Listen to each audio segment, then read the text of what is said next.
Assalamualaikum warahmatullahi wabarakatuh. Sebelumnya izin perkenalan, dimulai dari Dava. Perkenalkan, nama saya Dava Saputra, NIM 242021111153. Nama saya Hendro Priyono, NIM-nya 242620111031. Nama saya Trisno Agung Sedayu dengan NIM 2426201124. Nama saya Tiara Salsabila dengan NIM 242620111153. Dengan saya Najwa Rizkyani dengan NIM 242620111147. Di sini kami akan membuat video praktikum antara campuran cuka dengan juga baking powder yang akan menghasilkan karbon dioksida atau gas CO2. Terima kasih. Selamat menyaksikan. Dadah. Yang pertama ada pengertian gas. Pengertian gas ini adalah gas adalah suatu partikel yang terbentuk dari penguapan zat cair karena pengaruh dari temperatur atau suhu dan juga tekanan-tekanan dari sekitarnya. Gas terjadi karena adanya penguapan terus-menerus dari suatu cairan dan juga tekanan-tekanan yang ada sehingga cairan tersebut akan menguap dan menjadi gas. Gas adalah salah satu dari 4 wujud dari materi. Gas murni dapat tersusun dari atom, molekul, elemen yang tersusun dari suatu jenis atom atau molekul senyawa yang tersusun dari berbagai macam atom. Campuran gas akan mengandung beragam gas murni seperti udara. Selanjutnya adalah ada tekanan gas. Tekanan gas ini juga bisa didefinisikan sebagai gaya tegak lurus yang dihasilkan momentum molekul gas saat bertabrakan dengan suatu bidang. 3 faktor mempengaruhi tekanan gas adalah yang pertama jumlah gas. Makin banyak jumlah gas atau maka makin besar kepadatan gas tersebut dan makin besar tekanan yang dihasilkan. Yang kedua ada volume gas. Jika volume gas bertambah, maka tekanan gas berkurang. Selanjutnya ada suhu gas. Semakin tinggi suhu gas, maka tekanan gas semakin meningkat. Selanjutnya adalah zat-zat yang berwujud gas. Yang pertama hidrogen H2, yang kedua nitrogen N2, yang ketiga adalah oksigen O2, selanjutnya adalah klorin Cl2, dan selanjutnya adalah neon atau Ne. Izin perkenalan, nama saya Hendro Priyono dari kelompok 3. Nah, di sini saya akan menjelaskan tentang hukum-hukum gas. Yang pertama adalah hukum Boyle. Hukum Boyle ini adalah hukum gas pertama yang ditemukan oleh seorang ilmuwan yang bernama Robert Boyle pada abad 17. Nah, hukum ini menyatakan bahwa pada sejumlah gas tertentu, ketika gas memiliki suhu konstan, maka tekanan gas berbanding terbalik dengan volume gas. Jadi, jika P1 dan V1, P adalah tekanan gas dan V adalah volume gas, masing-masing adalah tekanan awal dan volume awal. Sedangkan P2 dan V2 adalah tekanan akhir dan volume akhir. Maka secara sistematis, hukum Boyle dapat dinyatakan dalam persamaan P1 V1 sama dengan P2 V2. Nah, lalu dalam kehidupan sehari-hari, prinsip hukum Boyle sudah banyak diaplikasikan. Contohnya seperti pada penggunaan cat semprot, jarum suntik, dan juga kaleng soda. Nah, jadi dalam hal ini suhu tetap tidak berubah, sedangkan volume dan tekanan berubah. Nah, untuk rumusnya, hukum Boyle dapat dinyatakan seperti PV sama dengan konstan dan P1 V1 sama dengan P2 V2.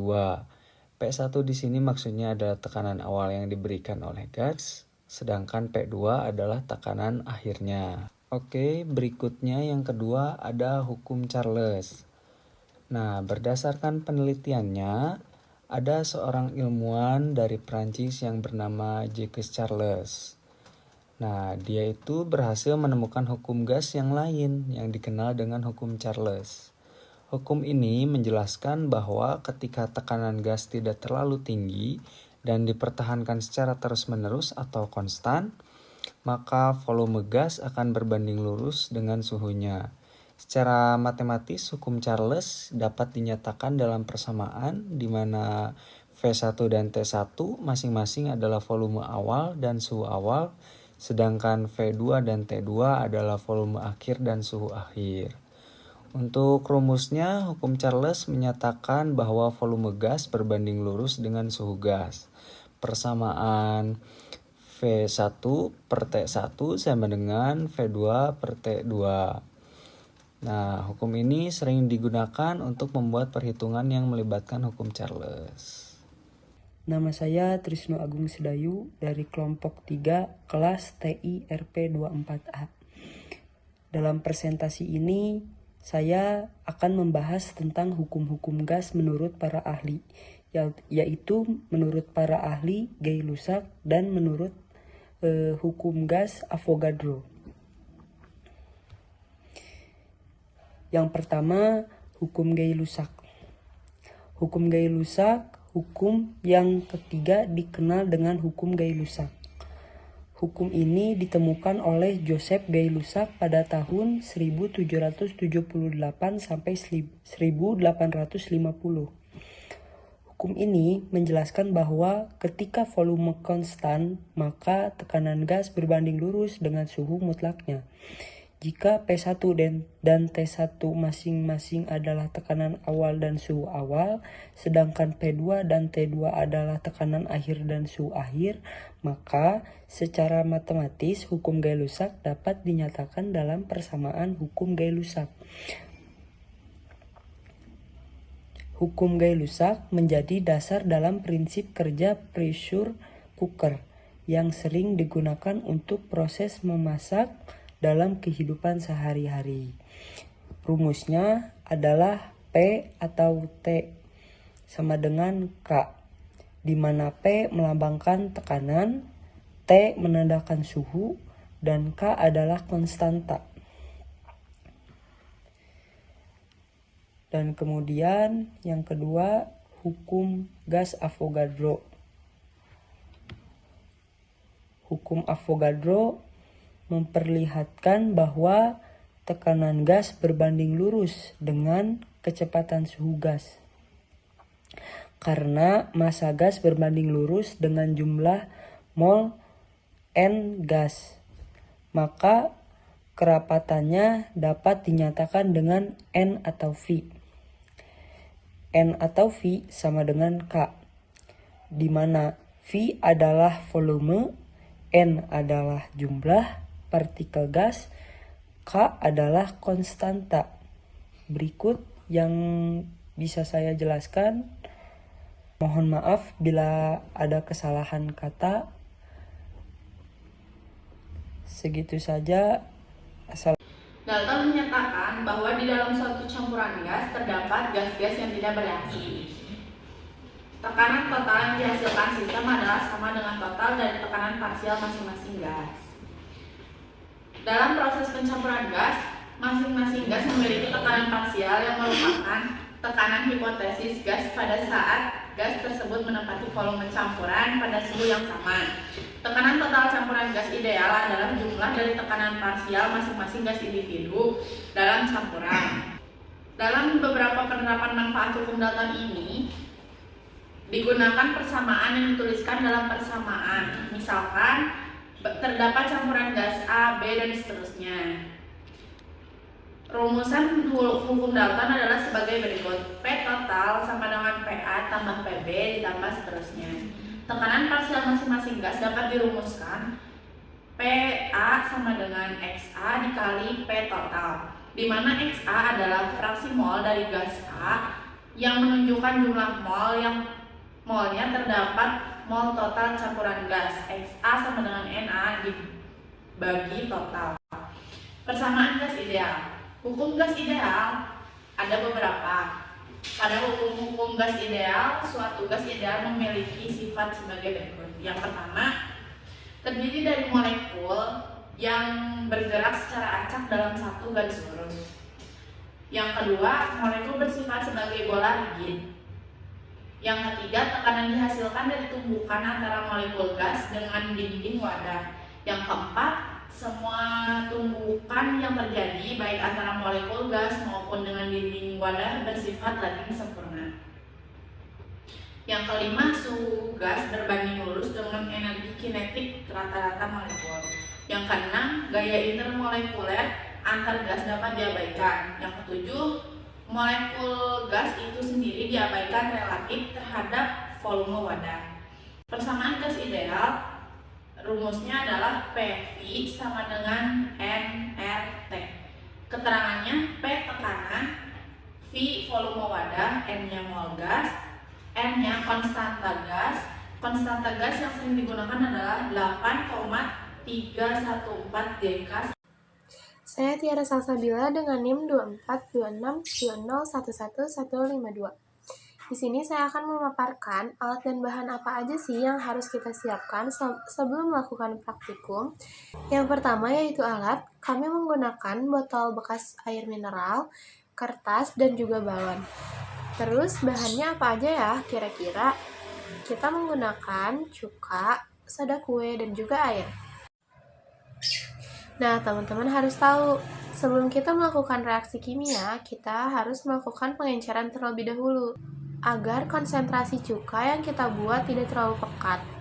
Nah, gimana sih cara melakukan pengenceran itu? Caranya adalah kita mencampurkan cuka dengan air dengan perbandingan 1:1, seperti di video ini. Nah, di video ini kita melakukan perbandingan 1:1 lalu